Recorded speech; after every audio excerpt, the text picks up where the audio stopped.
When I first started writing Patron Saint of Lost Causes, I was on my phone, I was on hold, and I had one hand free, so I had my acoustic guitar, and I kind of just started doing stuff on the neck with one hand until I actually started playing that little groove that the song starts with. Immediately I wanted to put my phone on speaker and started tapping out that little melody that comes on top of it, and to be honest, from there the song just kind of flowed naturally.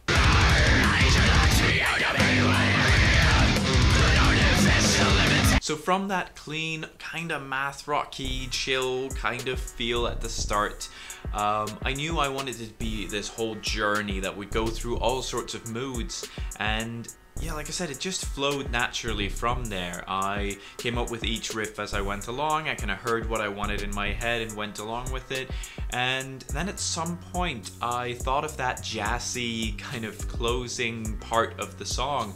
and I knew this had to end an album. I knew this had to be something where you'd gone through the whole album and now suddenly you have a little bit of jazz, a little bit of fun, a little bit of swing. And I think partially the reason I wanted it like that is almost like an homage to Gorot's Leading Vision album, one of my all-time favorite tech death albums,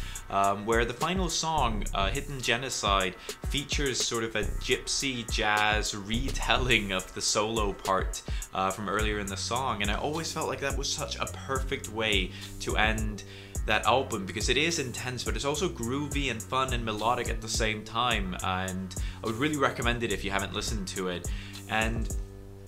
with it being the final song in an album that's so outspoken politically, so close and near and dear to my heart from a cause perspective, I guess, I knew that this song would be the one that would have to tie everything together. So making it the title track and making it less specifically about one cause and more sort of just like, shit, I care so much and the world doesn't give a shit, and I care so much but the world doesn't give a shit. But like I said in some of the PR, you know, this frustration with being empathetic in a world that doesn't care. So I knew I wanted to touch upon all these huge topics that I truly care about, and finding purpose in that frustration, finding purpose in caring about stuff that many others don't. And now I'm not acting like I'm the only one that cares about these topics, but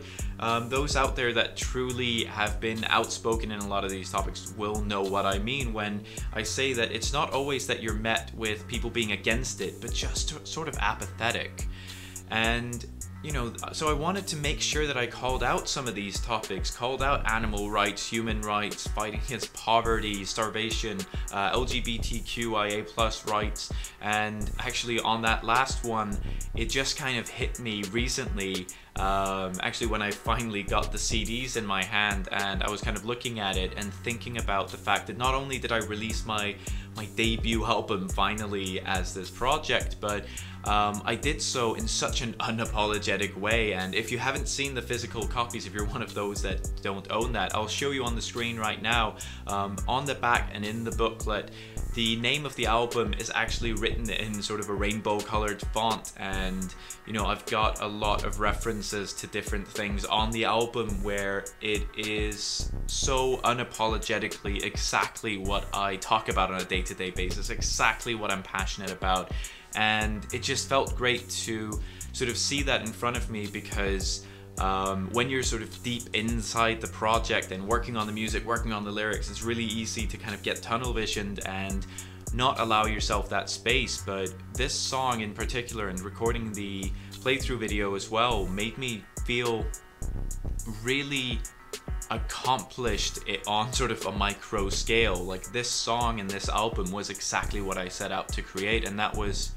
quite a fantastic feeling, I'm not gonna lie. So I'm gonna end the video there because I can talk about this for hours, but I've got another playthrough video to record and an explainer video for that song as well. But if you like these, definitely let me know, because I do enjoy making them. But if no one's gonna watch them,